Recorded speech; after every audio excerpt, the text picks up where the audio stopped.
Power star గారికి, హరిశంకర్ గారికి మధ్య ఏదో ప్రేమ కథ నడుస్తున్నట్టే ఉంటుందన్నమాట. బేసిక్‌గా ఆయన సినిమాలు మాకు చూపించి మమ్మల్ని హ్యాపీ చేస్తారు.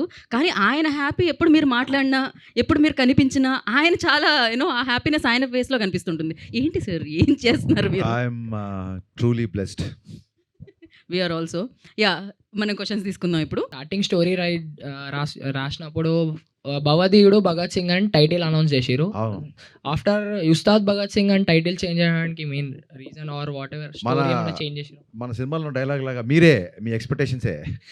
చాలామంది భవధీయుడు అంటే ఏంటన్నా అడిగారు జెన్జీ కిడ్స్. అంటే అది తెలుగులో భవధీయుడు అంటే యువర్స్ ఫెయిత్ఫుల్లీ అని meaning. At the same time story మారింది. రెండు జరిగాయి కాబట్టి కొంతమందికి అర్థం కాలేదేమో అన్న ఒక విషయంతో ఇంకోటి స్టోరీ మారింది కాబట్టి ఉస్తాద్ భగత్ సింగ్ పెట్టాం. యప్. నెక్స్ట్. హాయ్ అన్న, నా Yeah. పేరు అఖిల్. హైదరాబాద్ పీకేఎఫ్సి టీం నుంచి వచ్చాం. తెలుసు నాకు. So first of all congratulations to మీ టీమ్ అన్న. Thank you. Sreeleela ma'am, Rasik అన్న, ఎక్సలెంట్ పర్ఫార్మెన్స్. హరీష్ అన్న ఇంకో సినిమా తీయాలని కోరుకుంటున్నాం మా టీం నుంచి. ఖచ్చితంగా ఉంటుంది. యాక్చువల్గా ఈ సినిమాలో మీరు డైరెక్టర్గా హరిశంకర్ గారు డామినేట్ చేశారా, లేదంటే డైరెక్టర్ గారిలో ఉన్న హరిశంకర్ గారిలో ఉన్న రైటర్ డామినేట్ చేశారా? ఒకవేళ డామినేట్ చేస్తే ఏ అంశం మీకు ఏది ఎక్కువ నచ్చింది? నేను యాక్చువల్గా ఆల్వేస్ డైరెక్టర్గానే డామినేట్ చేసి ఉంటుంది డెఫినెట్గా. ఏ అంశం నచ్చిందంటే నాకు సినిమా డబ్బింగ్ చూసిన తర్వాత పవన్ కళ్యాణ్ గారు ఒక పెద్ద కాంప్లిమెంట్ ఇచ్చారు. ఇంత పెద్ద సినిమా కరెక్ట్గా ఎగ్జాక్ట్గా వాడిన పదాలు చెప్తాను, అలా ఓకగా తీసేసావు మమ్మల్ని అందరినీ, నువ్వు నవ్వుతూ మమ్మల్ని నవ్విస్తూ తీసేసావు అన్నారు. So I think I truly appreciate your craftsmanship అని చెప్పారు. That's the biggest compliment for me. Super sir. మాకైతే డైరెక్టర్ కమ్ రైటర్ కూడా చాలా నచ్చేశారు. థియేటర్లో మీ డైలాగ్స్తో మేమంతా చాలా ఎంజాయ్ చేసాం సార్. డైరెక్టర్ బండి అయితే దాంట్లో ఫ్యూయల్ పోసినప్పుడే డైరెక్టర్ ముందుకెళ్తాడు. సూపర్ సార్, చాలా బాగా చెప్పారు. నెక్స్ట్. మైక్. హాయ్ హరిశంకర్ గారు. Hi. I have one question. దీనికి ముందు ఓజీ మూవీ వచ్చింది కదా, Yeah. అది బ్లాక్ బస్టర్ అయింది కదా, Correct. దానిపైన మీ కామెంట్ ఏంటి? Very happy. లైక్ మీరు ఎంత హ్యాపీగా ఉన్నారో నేను ఎంత హ్యాపీగా. గబ్బర్ సింగ్ ముందు వచ్చిన సినిమాలు కొంచెం డిసప్పాయింట్ చేసినప్పుడు కొంచెం డల్గా ఉండేవాళ్ళం. ఓజీ వచ్చి బ్లాక్ బస్టర్ అయ్యేసరికి ఫుల్ ఆ రెస్పాన్స్తో రెచ్చిపోయి మరీ షూటింగ్ చేసాం. ఆ ఎనర్జీతో చేసాం కాబట్టి సినిమా అంత ఫాస్ట్గా ఫినిష్ చేసాం. అండ్ మీ ఓజీ తీసిన డైరెక్టరే గబ్బర్ సింగ్ సినిమా చూసి బయటకు వచ్చి రచ్చ చేశాడు. అందుకే నేను శ్రీరాములు థియేటర్కి వెళ్ళి మళ్ళీ I gave the same tribute to Sujeeth and I'm very happy about it. తెలుగులో ఇంతమంది ఆర్టిస్టులు ఉండగా పార్థివన్ గారిని ఎందుకు సెలెక్ట్ చేసుకోవాల్సి వచ్చింది? అంటే నేను ఇందాక చెప్తాను కదా, ఇట్స్ డైరెక్టర్స్ చాయిస్ అండి. తెలుగులో ఉన్నారా లేరా అని కాదండి. ఇప్పుడు మనం సినిమా అనేది ఇట్ ఈస్ క్రాసింగ్. ఇప్పుడు రావు రమేష్ గారు మన ఆర్టిస్ట్ కదా, మరి కేజీఎఫ్లో ఆయన ఎందుకు పెట్టారు? ఫహాద్ ఫాసిల్ తమిళ్ కదా, పుష్పాలో మరి ఆయన ఎందుకు పెట్టారు? ఇట్స్ డైరెక్టర్స్ చాయిస్ అండి.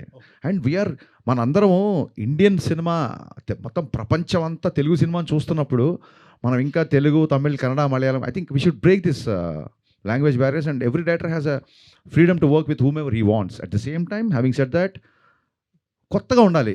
నల్ల నాగప్పనే కనబడాలి తప్ప బిఫోర్ చేసిన వాళ్ళు వీళ్ళు కనబడకూడదని. అండ్ డెఫినెట్గా మనకి ప్రకాష్ రాజ్ విలన్ అనగానే ప్రకాష్ రాజ్ గుర్తొస్తారు. ఆయన ఆల్రెడీ వకీల్ సాబ్ చేశారు, కళ్యాణ్ గారికి ఆపోజిట్గా జస్ట్ బిఫోర్ ఓజీలో కూడా చేశారు. సో ఇక్కడ ఒక చిన్న ఫ్రెష్నెస్ రావాలని. And Parthiban is a legend actor and legendary director. అలాగే కేఎస్ రవికుమార్ గారు, కళ్యాణ్ గారు రెస్పెక్ట్ఫుల్గా ఇచ్చే ఒక పర్సన్ ఉండాలంటే కేఎస్ రవికుమార్ గారు director I respect him a lot. ఆయన కమల్ హాసన్ గారితో, రజనీకాంత్ గారితో ఎడాపెడా బ్లాక్ బస్టర్లు తీశారు. I respect him a lot and is my favourite director two. So Kalyan గారు రెస్పెక్ట్ ఇవ్వాలి, కళ్యాణ్ గారు ఇట్లా పాటించాలంటే అలాంటి ఒక స్టేచర్. అలాంటి కేఎస్ రవికుమార్ గారు కూడా రెస్పెక్ట్ ఇవ్వాలంటే ఒక మురళీమోహన్ గారు లాంటి ఒక సీఎం క్యారెక్టర్. ఇవన్నీ ఏంటంటే లాంగ్వేజ్ బ్యారియర్స్ అయినా ఇంకా మనం పెట్టుకోవద్దండి, అని వదిలేసుకుంటూ ముందుకెళ్ళాలి బేసిక్గా. పవన్ కళ్యాణ్ గారు ఐ థింక్ కాంతారా సినిమాకి ఇప్పుడు మనకి ఉస్తాద్కి ఇచ్చిన దానికంటే ఎక్కువగా టికెట్స్ హైక్ ఇచ్చారు యాక్చువల్గా. మరి లాంగ్వేజ్ బ్యారియర్ ఉంటే ఆయన ఇస్తారా అట్లాగా? రైట్ అండి. నెక్స్ట్. సార్ యాక్చువల్లీ నేను మూవీ చూసినప్పుడు ఒకటే అనిపించింది, అంటే ఆ డైలాగ్స్ విన్నప్పుడు కూడా అంతసేపు సినిమా చూసి ఒకటే అనిపించిందా? లేదు. ఎన్ని అనిపించాలి బాసు? కాదు అంటే నర్వస్లో అలా మాట్లాడుతున్నాను, కానీ some of the dialogues which resemblates him in the present situation also, in real life also. మీరు మూవీ చూసాక డిడ్ యూ ఫెల్ట్ లైక్ ఇది రియల్ లైఫ్లో డైలాగ్ రాస్తున్నా, or else you feel like అలా చేశాకే మీరు డైలాగ్ రాశారా, లేకపోతే మీరు అనుకోని ఆ డైలాగ్ రాశాక? ఇట్స్ వైస్ వర్సా అండి. ఫ్యూ డైలాగ్స్ అనిపిస్తాయి, ఫ్యూ డైలాగ్స్ బికాస్ ఒకటే dialogue that which into my to heart, అది ఏంటంటే అభివృద్ధి పేరుతో నా నోరు నొక్కేయటం మీకు అలవాటే కదా అంటాడు. అంటే అదే కొన్నిసార్లు అలా రాసేసిన తర్వాత అనిపించింది. బట్ ఫ్యాన్స్ డైలాగ్ మట్టుకు నాకు ఖచ్చితంగా అనిపించింది.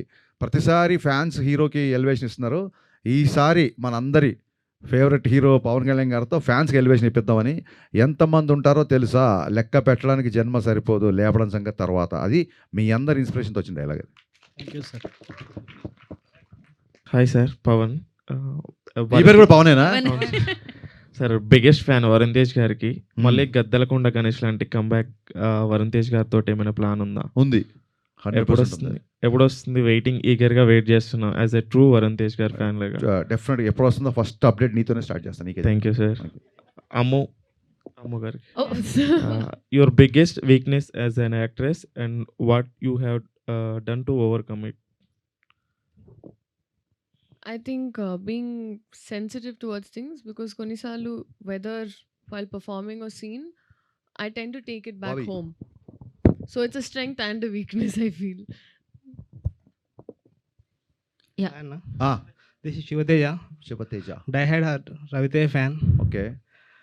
మీ Shivateja fan of Raviteja. Okay. మీ నుంచి చాలా రోజుల నుంచి ఎక్స్పెక్ట్ చేస్తున్నా. రవితేజకు పవన్ కళ్యాణ్కి మీరు ఎంత బిగ్ ఫ్యానో, శివుడి దగ్గరికి వెళ్ళాలంటే ఫస్ట్ నందిని దాటి వెళ్ళాలి. మీ దగ్గరికి రావాలంటే, అదే పవన్ కళ్యాణ్ రవితేజ దగ్గరికి రావాలంటే మిమ్మల్ని దాటి వెళ్ళాలి. సో ఇప్పుడు నేను ఎక్స్పెక్ట్ చేస్తున్నా ఏంటంటే, మిరపకాయ సినిమా అంత పెద్ద హిట్ ఇచ్చారు కదా, పవన్ కళ్యాణ్ గబ్బర్ సింగ్ హిట్ ఇచ్చారు కదా, మళ్ళీ ఉస్తాద్ భగత్ సింగ్ పవన్ కళ్యాణ్కి ఇచ్చారు. మా అన్న కోసం వెయిటింగ్. మళ్ళీ రవితేజకి ఎప్పుడు బ్లాక్ బస్టర్ ఇస్తారు మిరపకాయ లాంటిది. మా అన్న కాదు, మన అన్న మిరపకాయని మించిన సినిమా 100% తీసి తీరుతా. వెయిటింగ్ అన్న. మీ అందరు ఇలాగే సపోర్ట్ చేస్తే 100% చేస్తాం. కంపల్సరీ అన్న. Thank you. మూవీ చూసినప్పుడు, మూవీ ప్రీమియర్స్ యూఎస్లో ప్రీమియర్స్ పడినప్పుడు we are little bit disappointed because PK fans, MB fans ఉంటుంది కదా, క్లాష్ ఉంటుంది కదా. సో ఆ రోజు మ్యామ్ సారీ మ్యామ్, బట్ కుర్చీ మడత పెట్టి అనే సాంగ్ చూడంగానే మేమంతా కొద్దిగా, సార్ దానికి డ్యాన్స్ చేశారు, మేమందరం కూడా సార్ దానికి ఎలా ఒప్పుకున్నారు, దాన్ని ఎంబీ ఫ్యాన్స్ కూడా కొంతమంది నెగిటివ్ చేసి చూశారు. దానికి మీరేమంటారు సార్? ఏం లేదు, అందరూ ఫుల్ హ్యాపీగా ఎంజాయ్ చేశారు. ఆ సీక్వెన్స్ 5 డ్యాన్స్ నెంబర్స్ ఉండాలి కాబట్టే ఆ సాంగ్ పెట్టాము. నేను అందులో మహేష్ బాబు గారు dance one of this careers top 3 సాంగ్స్లో ఆయన డ్యాన్స్ ఉంటుంది నా స్ట్రాంగ్ ఫీలింగ్. ఇక్కడేమో ఈయన డ్యాన్స్ చేయరు దాంతో.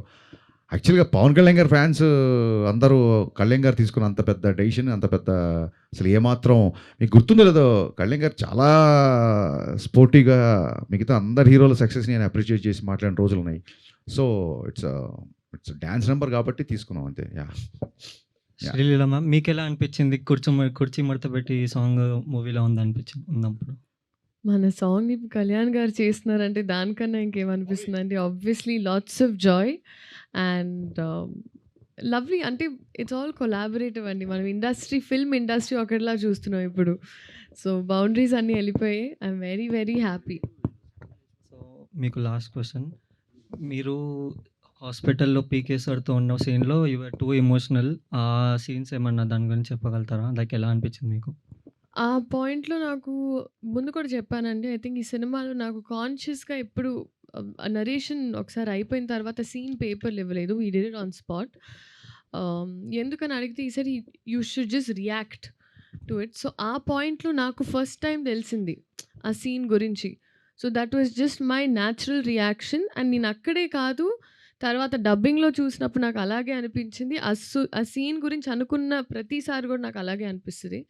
సో ఐ ఫీల్ లైక్ ఈ సినిమాలో I just existed with whatever was happening around. ట్రోలర్స్కి మీరు ఇచ్చే సమాధానం ఏంటన్నా? Trollers are more than free to troll anything. బేసిక్గా దాన్ని ఏమంటారంటే I take constructive criticism. The scene was not very well return. It would have been much better. The second half, like first half is little slow, or maybe second half is little slow, or hero characterizations like this. Ilantivani, I'll take the constructive criticism. And I don't feel like taking seriously whatever the troll material comes, because their identity, their whereabouts are not known, because they themselves are very insecure to reveal their identities. So నేను ఏదైనా మాట్లాడితే I take the accountability, I take the responsibility. వాళ్ళ accountability responsibility లేనోళ్ళు చీకట్లో 4 రాళ్ళు వేస్తున్నారు కదా అనుకుంటే, నాకు చేసిన ట్రోలింగ్కి నేను ఎప్పుడో ట్విట్టర్లు వదిలేసి వెళ్ళిపోవాలి నేను. సో నేను దానికి ట్రోలర్స్ గురించి, దాని గురించి కలెక్షన్స్ ఏదో మాట్లాడుతుంటారు. I don't take much. అలాంటి నేను ఎప్పుడో చెప్పాను కదా, ఇంట్లో నేను సినిమా డైరెక్ట్ చేద్దాం ఉన్నప్పుడు ఫస్ట్ ట్రోల్ చేసింది మా అమ్మ, మా నాన్న. నీ ఫేస్కి డైరెక్షన్ అని చెప్పి అప్పుడే ట్రోల్ చేశారు. ఇవన్నీ కొత్త ఏం కాదు. కానీ అబ్యూజివ్ లాంగ్వేజ్ ఉన్నప్పుడు అండ్ బియాండ్ ద గీత దాటినప్పుడు మట్టుకు బ్లాక్ చేయడము, సీరియస్గా కంప్లైంట్ చేయడము విల్ డూ. ఇంత పెద్ద సినిమా, ఇన్ని యాక్షన్ సీక్వెన్సెస్, 2 సాంగ్స్, డ్యాన్స్, ఇన్ని డైలాగ్స్, వీళ్ళంతా కాన్ఫ్రంటేషన్ ఇవన్నీ చేసి లాస్ట్ మినిట్లో మ్యూజిక్ డైరెక్టర్ మారినప్పుడు మళ్ళీ మ్యూజిక్ డైరెక్టర్ని బ్యాక్గ్రౌండ్ స్కోర్కి తమన్ని తీసుకొని మళ్ళీ ఒక రకంగా దాన్ని ఏమంటారు ప్రీపోన్ అయినప్పుడు మళ్ళీ 19th అంటే 16th మేము కాపీ చేయడం, ఇన్ని ఆడ్స్ మధ్య ఈ సినిమాని మీరు అందరూ చూసేలాగా చేయించడమే నా పెద్ద సక్సెస్ నేను ఫీల్ అవుతున్నా. I'm totally happy with my output and people are embracing, people are loving and I did it more than I can do. Thank you.